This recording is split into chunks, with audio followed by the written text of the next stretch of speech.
Continuamos. El hombre de la noche es una obra bastante oscura y yo quiero dejar claro que desde hace mucho tiempo eh, comprendí que no existe absolutamente nada en la naturaleza que no tenga que ver con, con- con el lado A y el lado B. Y precisamente dentro del contexto de lo que es la Casa de la Avenida 12, allí escribí sobre la cuestión del Kali Yuga. Inicio el relato con un pequeño prólogo en el cual hablo de la moneda. Esta moneda ideada que es básicamente el lado A y el lado B intrínseco, o sea, inseparable de los seres humanos con su realidad. Quien quiera ser bueno, bueno, bueno, bueno, me parece bien. Quien quiera ser malo, malo, malo, malo, pues no es bueno, pero cada quien decide su destino. El problema está en que todo es ambas cosas. La gente es buena y la gente es mala. Es muy difícil hablar de estos conceptos porque al fin de cuentas, ¿qué es bueno y malo?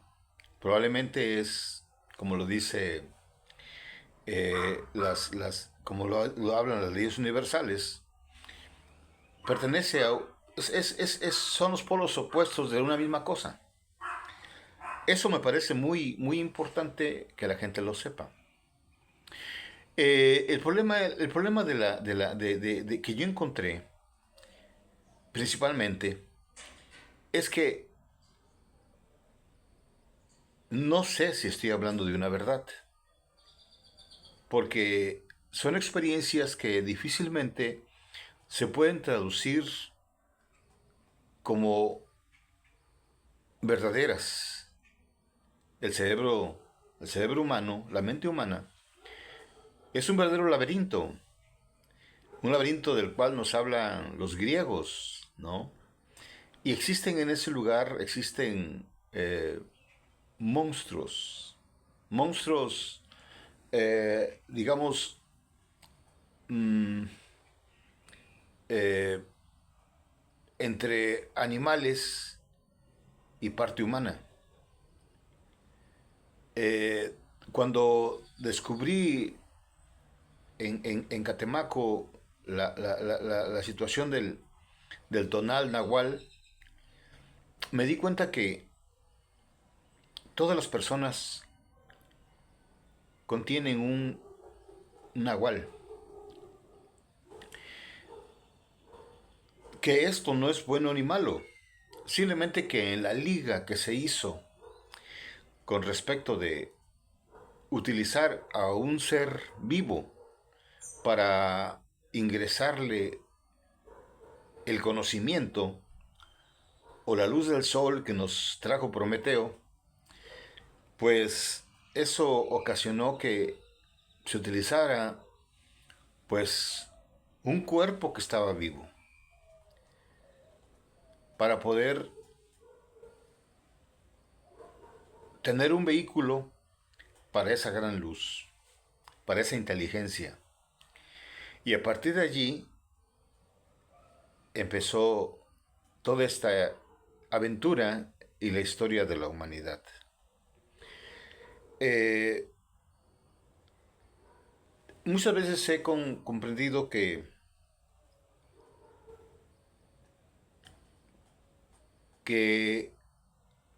hay algo muy bueno en la vida, que es la vida misma. Al paso del tiempo me di cuenta de que puede ser sagrado. O sea, independientemente y sin ser insolente ni grosero. Pero piénselo bien, ¿qué puede ser sagrado? No hay nada que sea sagrado, a no ser la vida misma. Y esto nos lleva a otro punto dentro del contexto de otras obras que realizo, por ejemplo, Mefistófeles. Cuando escribo Mefistófeles fue porque tuve un viaje de la misma manera.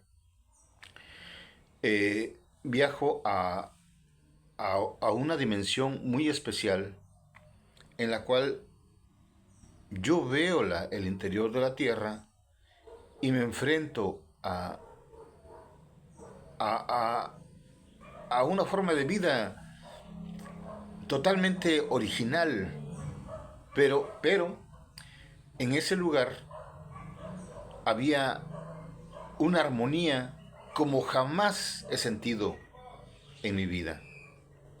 Posteriormente, una de las personas que estaban allí, que entendía perfectamente bien mi idioma y precisamente no utilizaba palabras para comunicarse, me da a entender que estoy en un lugar que yo puedo contaminar. Entonces, ellos y él me dicen que tengo que hacer cierto tipo de rituales para descontaminarme, pero que es imposible, porque la contaminación es intrínseca en cada una de mis células, en cada gota de orina que yo emitiera en ese lugar, causaría una contaminación difícil de erradicar. Entonces, me dieron a entender que nosotros sobre la Tierra, sobre la superficie de la Tierra, somos una especie de parásitos, contaminantes en extremo, que esa liga que se hizo entre animal y humano, o entre animal e inteligencia, fue un mal proyecto, una mala idea, que posteriormente, pues en algunos libros se habla acerca de una destrucción de las primeras cepas de los seres humanos, porque no fueron creados, simplemente se manifestaron por alguien que cometió un error y a destiempo les dieron o nos dieron esa luz, esa inteligencia, y que desde entonces lo único que hizo el humano es consumir materia, que era básicamente algo muy importante porque parece ser que en el centro de la Tierra no consumen materia.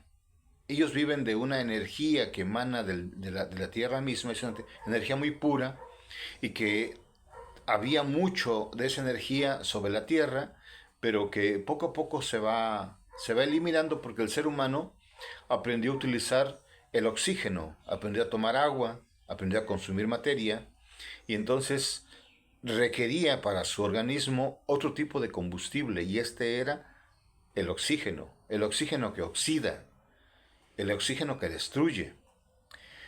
Y sucede que solamente algunas comunidades muy antiguas conservan aún todavía el conocimiento del uso del prana, la respiración controlada que hace que tengan una vida bastante larga o que bien que su cuerpo no dé una muestra de envejecimiento muy marcado. Eh, Se entiende bien que en algunos contextos la vida del hombre se establece con una métrica que alguien puede pensar exageradamente larga, pero probablemente haya sido de 6.000 años la vida de un ser de sobre la tierra, pero de la antigüedad. Por entonces teníamos una serie de conceptos que no tenían nada que ver con los dioses. Eso no existió, eso no existía, no había eso. Solamente que después, cuando aparece el ser humano, pues dentro de mi libro de Mefistófeles, es Mefistófeles el que se pone a hacer experimentos y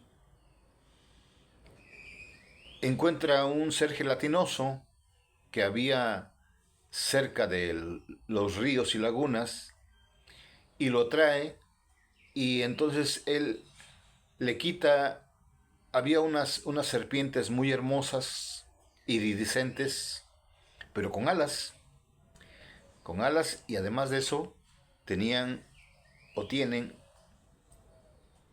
extremidades, brazos y piernas. Esas serpientes eran muy juguetonas. Y sucede que en el centro de la Tierra, o en, las, o en, la, en esas partes donde hay esos pueblos subterráneos, pues allí existen esas serpientes. Y que cuando salieron a la superficie, pues eran grandes y son lo que los chinos consideran como dragones. Pero no emiten fuego ni nada, son juguetones, son seres muy juguetones. Bueno, pues Mefistófeles agarró uno pequeño, le quitó las extremidades y las alas y lo insertó en la masa gelatinosa. Pero uno digamos, de los jefes que habían llegado a ese lugar, que nada más eran tres, este, se va acercando porque digamos, el laboratorio no era de Mefistófeles, era del jefe. Y entonces el jefe tenía un aparato donde él creaba ideas de beneficio para todos, pero algunas ideas no salían bien, algunas ideas no eran positivas. Entonces esas las guardaba en una caja, y eran muchas. Posteriormente aparece la caja de Pandora, pero era algo parecido. Entonces, Mefistófeles, cuando se da cuenta que se acerca el líder o el jefe, lo único que hace es meter a este ser gelatinoso junto con la serpiente insertada, lo mete a la caja donde estaban las malas ideas y lo deja. Y se va, se esconde. El jefe no se da cuenta de lo que pasó. Posteriormente, cuando pasa el tiempo, Mefistófeles se acuerda que había dejado un ser vivo ahí dentro de la caja y va y lo libera. Y es el primer ser humano, lleno de complejos, de temores, de dudas, lleno de pésimas ideas. Y entonces, pues, empieza a aparecer un caos allá en el interior de la Tierra. Y entonces no le queda más remedio a Mefistófeles de decir que él lo hizo. Y es tan terrible el asunto que ese caos empieza a afectar a la comunidad del interior de la Tierra, que era una comunidad bastante pacífica y también de larga vida.